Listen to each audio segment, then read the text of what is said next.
Ya, baiklah, terus setia bersama kami di Apa Khabar Malaysia, dan sekarang seterusnya kita nak bawakan kepada anda mengenai pelancongan. Ashraf? Dengar melancong ni kita memang sukalah, sebab itu antara aktiviti kita. Pantang ada cuti, jalan. Aktiviti kita dan kita. Kita dan kita. Okey, jalan. Dan hari ini untuk bercakap tentang dia, iaitu berkaitan tentang ke arah negara pelancongan era baru. Bersama dengan saya ketika ini, di sebelah saya itu Tuan Rohiza Mak Yusof, merupakan pengerusi Nexus Productivity Pelancongan ataupun TPN. Okey, nama dia ke arah negara pelancongan era baru. Era baru ni kita terus fikir banyak. Kalau saya cakap era baru ni mestilah tentang digital dan sebagainya. Adakah betul tanggapan saya bercakap salah pelancongan era baru tu ia berkaitan digitalisasi dan sebagainya? Hampir tepat. Hampir tepat. Okey, hampir tepat. Assalamualaikum warahmatullahi wabarakatuh. Dini, Zainab, dan salam sayangi Malaysia, salam Malaysia Madani. Ya. Dulu saya ingin memperkenalkan Tourism Productivity Nexus ni lah. Bagaimana kita mengadakan Tourism Nexus ni. Tourism Nexus ni adalah mandat di bawah Malaysia Productivity Blueprint di bawah Kementerian Ekonomi. Di mana kita ada satu blueprint untuk menaikkan produktiviti, dan juga pengurusannya oleh Malaysia Productivity Corporation ataupun MPC di bawah MITI.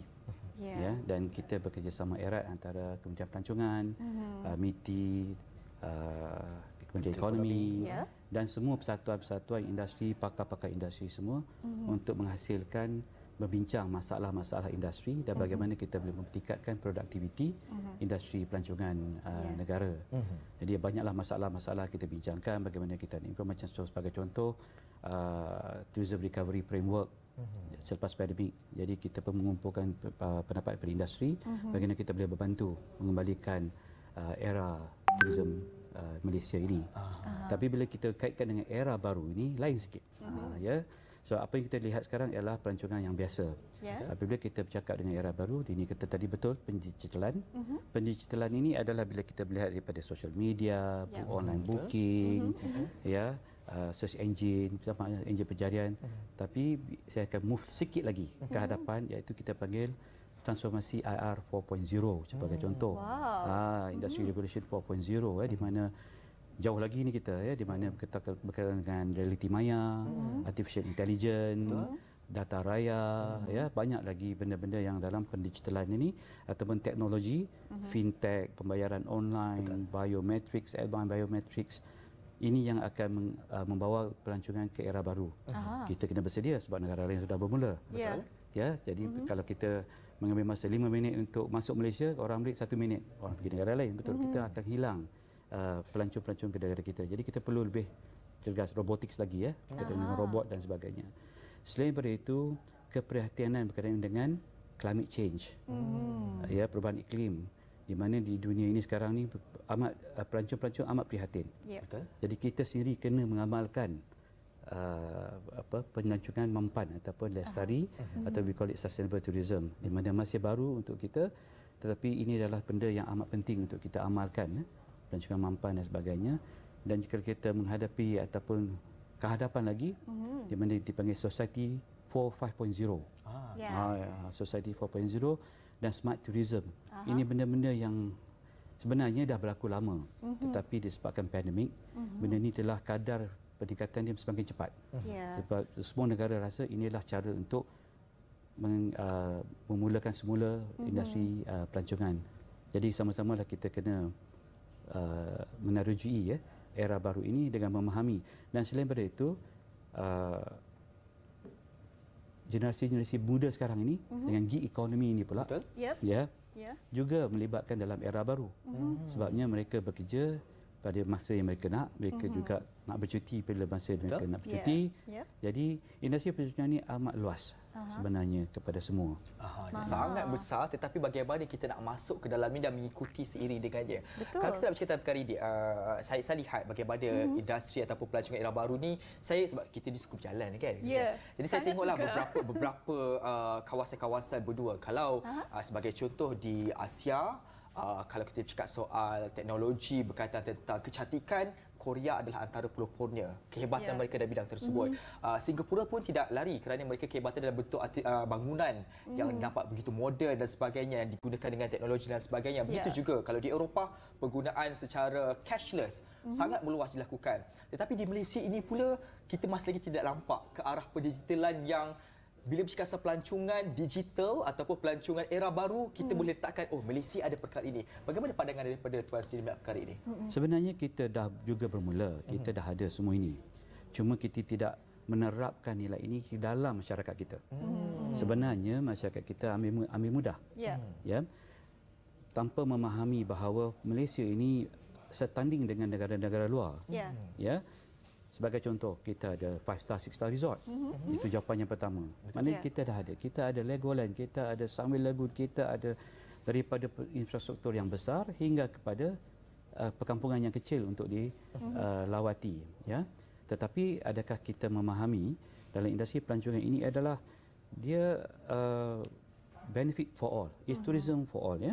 Daripada makcik jual nasi lemak sehinggalah ke syarikat penerbangan hingga ke ansar lepas. Ya. Jadi ekonomi ini itu yang kita katakan negara pelancongan. Tadi kita bercakap dengan era baru ya. Ini semua kepada negara pelancongan. Ya. Ya. Apabila negara pelancongan ini ialah kita sendiri yang mempromosikan pelancongan itu. Di mana kita nak makcik jualan nasi lemak itu pun memahami pelancongan. Dia pun nak cashless. Betul? Ya. Sebenarnya cashless ni banyak tapi kita tak perasan kan. Kalau dia pun nak cashless, everybody nak move kepada teknologi yang baru. Tapi apa yang saya nak tekankan ialah satu lagi ialah pelancongan mampan. Ya. Ya, yang itu yang amat penting sekarang ini. Di mana melalui Tourism Productivity Access ini kita mulakan kempen Sayangi Malaysia. Sayangi Malaysia. Sayangi Malaysia. Sayangkan Malaysia ya Ashraf. Sayangkan Malaysia. Di mana berteraskan kepada 5 jari kita, Ya. di mana kita letak kat sini. Cara kita akan menjemput ataupun kita akan greet people who come to Malaysia dan juga kawan-kawan kita. Ya. Sebab pandemik ni kita dah nak kurangkan salam kan. Jadi kita kembalikan cara ini di mana 5 jari ini berteraskan kepada penjagaan alam sekitar, Ya. ya, penjagaan budaya, warisan, Ya. perpaduan dan etika kita. Ya, etika kita.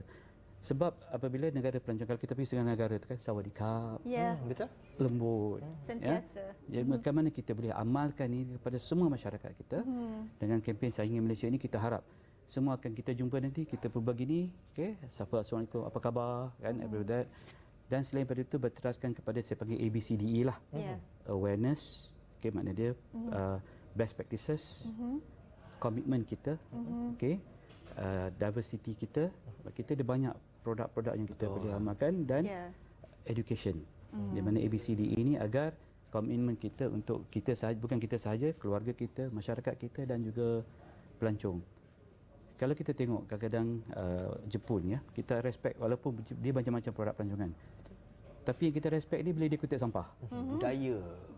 Budaya dia, Attitude mereka attitude dia. Jadi sebenarnya kalau kita nak mengarah ke negara pelancongan, Ya. bermula daripada kita sendiri. Ya, kalau kita tak mulakan, tidak akan berlaku. Kalau kita tak amalkan, mengajar anak-anak kita pergi melihat galeri dan museum, Ya. mereka pun tidak berminat. Itu juga bermula usahanya, bermula daripada kita ya untuk orang kata apa support kempen Sayangi Malaysia. Baru-baru ni Tuan Rizam, saya berkesempatan pergi Indonesia.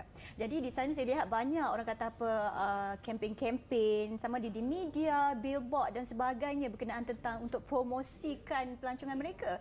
Jadi melihat dalam Malaysia ini sendiri bagaimana inisiatif ataupun kempen-kempen dan promosi ke arah pelancongan era baharu ini yang dilakukan sama di media ataupun Motek sendiri dan mungkin daripada kalangan kita sendiri.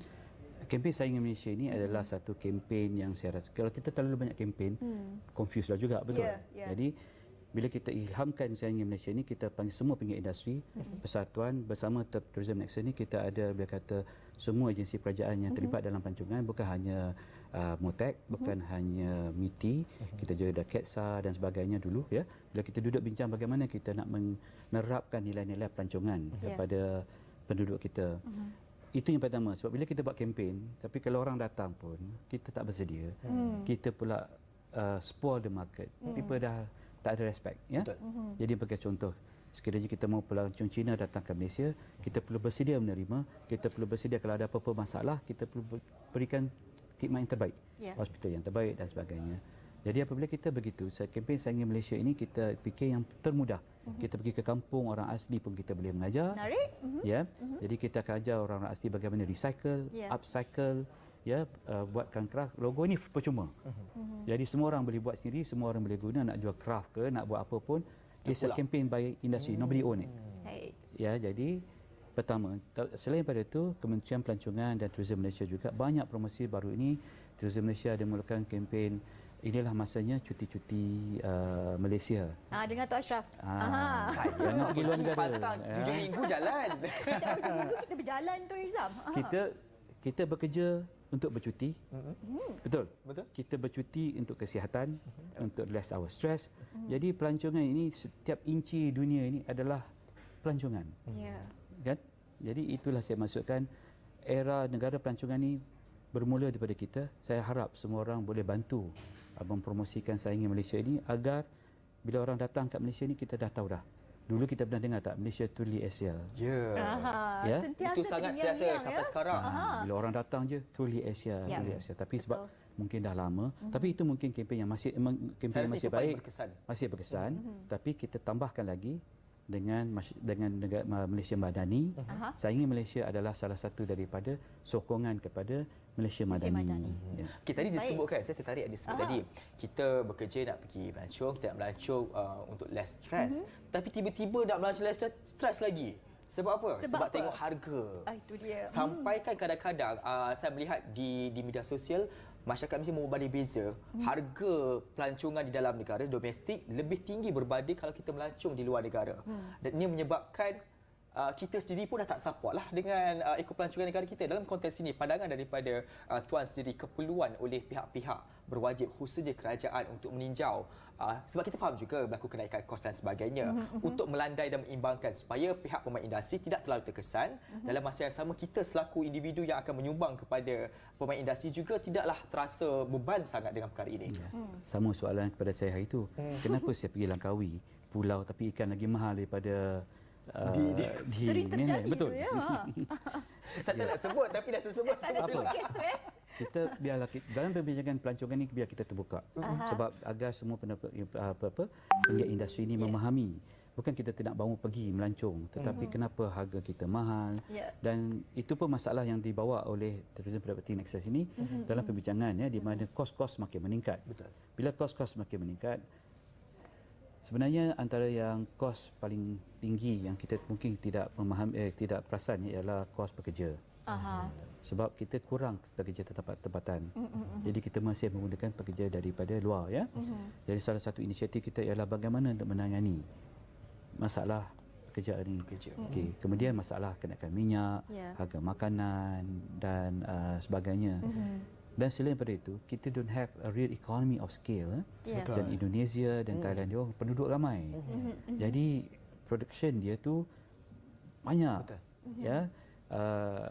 Sebagai contoh, kita pernah menjadi negara ekspor nanas tertinggi. Kita pernah jadi kita ekspor yang baik, kan. Jadi income kita pun bagus, dan daripada itu kita boleh mengurangkan kos. Jadi masalahnya ialah antara import ekspor GDP kita ni kena juga strong, dan currency kita pun. Okey, dalam konteks kenaikan harga ni kita kena lihat bukan hanya harga barang, ya, daripada ekonomi, inflasi dan sebagainya. Jadi saya harap itu dapat ditangani dengan baik agar kita boleh mengurangkan kos pelancongan kita. Tadi Tuan Roizam ada membetik berkenaan tentang tenaga pekerja. Baru-baru ni sebelum waktu COVID itu ramai dalam bidang hospitality ni lah, kita tahu, ya, pekerja telah dilepaskan dalam mereka orang kata mengurangkan kos hospitality. Jadi selepas COVID ini pastinya memberi kesan dan impak juga kepada hospitality itu. Jadi bagaimana pendapat Tuan Roizam berkenaan tentang ini? Adakah ia memberi kesan kepada sektor pelancongan atau bagaimana? Sektor yang terutama terkesan oleh pandemik ini dan juga pekerja. Ya, sebab apabila semasa pandemik ada yang balik dah tak nak datang dah. Betul. Ya, okay. Jadi itulah antara kos yang amat tinggi di mana saya tidak risau sangat kos amat tinggi itu sebab kita mungkin masih boleh bayar. Yang saya takut nanti dia orang pun tak nak datang dah kat Malaysia sebab negara lain offer lagi tinggi. Betul. Ataupun negara di sini tidak benarkan mereka keluar lagi bekerja ke negara luar nak develop their own nation, ya. Jadi impact ini akan terusan sekiranya kita tidak menanganinya dengan sekarang. Ya. Melalui TPN kita ada satu kumpulan kerja untuk melihat workforce issues. Ya. Okey. Salah satu isu yang kita fikirkan ialah keutamaan kita ialah pekerja tempatan, menaikkan pekerja tempatan.